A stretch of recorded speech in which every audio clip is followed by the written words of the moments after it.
Welcome to The Explainer. Today, we're cracking open the playbook, the blueprint for building an absolutely unbreakable mind. Okay, let's kick things off with a story. Picture this, a guy, 135 kilograms, working a tough job as a pest controller and barely scraping by on $1,000 a month. And on top of all that, this wasn't an easy life. He was haunted by asthma, a really rare genetic condition, and carrying the heavy weight of trauma from an abusive father. Now, what if I told you that very same man, David Goggins, completely transformed himself? We're talking Navy SEAL, elite ultramarathon runner. I mean, people literally call him the toughest man alive. So the big question is, how on earth did he pull that off? Well, we've basically broken down his strategies, along with those of other elite performers, into a 6-part playbook. We're going to look at why discipline crushes motivation, how to master that voice inside your head, the art of getting uncomfortable, finding your why, and then we'll talk about how it's your turn to win. All right, let's get into it. The very first thing we have to do is flip the script on how we think about this whole thing. It is not about finding motivation. It's about building discipline. Think about it like this.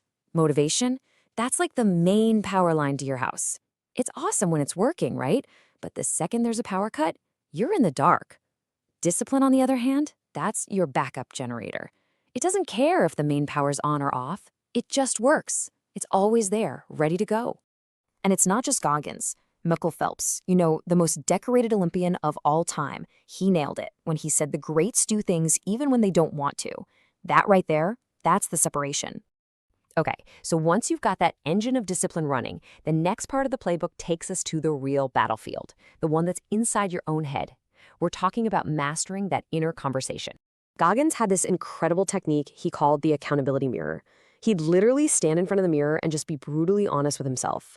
No sugarcoating, no excuses, no blaming anyone else for his problems. Just raw truth. And why is that so important? Well, as Goggins puts it, denial is the ultimate comfort zone. I mean, think about it. It's the easiest way to just stay stuck, right? To never, ever improve. This leads to one of his most famous ideas, the 40% rule. The idea is simple, but man, it's powerful.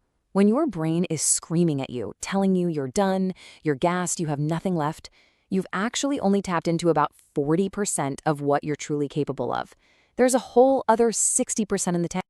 And please, don't think for a second this is some kind of genetic gift. It's not.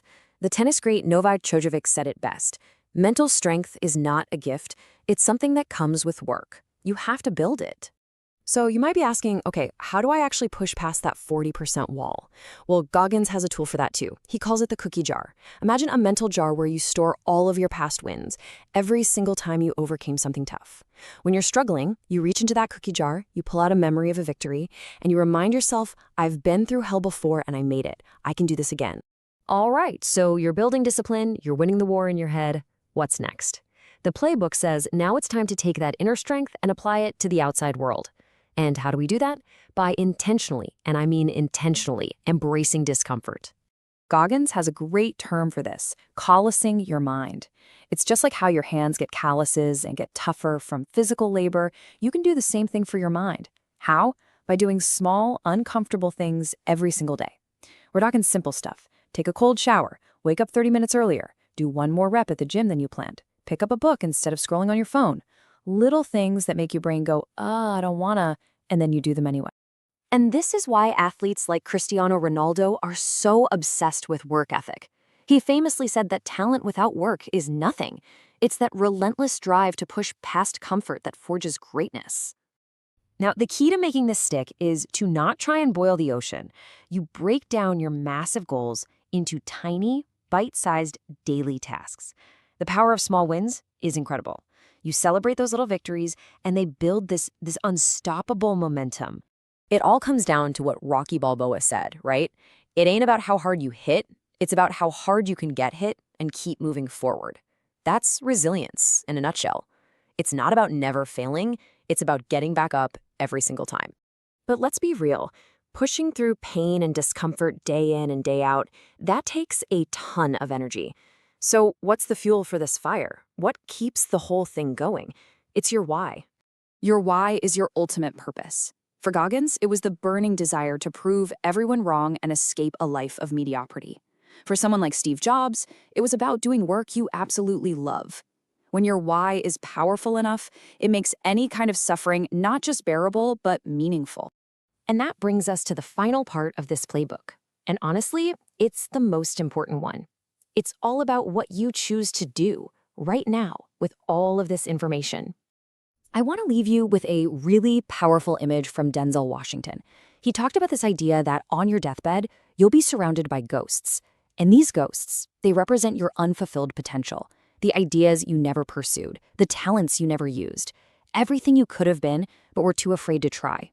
So, as we wrap this up, the only question that really matters is this. When that day comes for you, how many ghosts are going to be standing around your bed?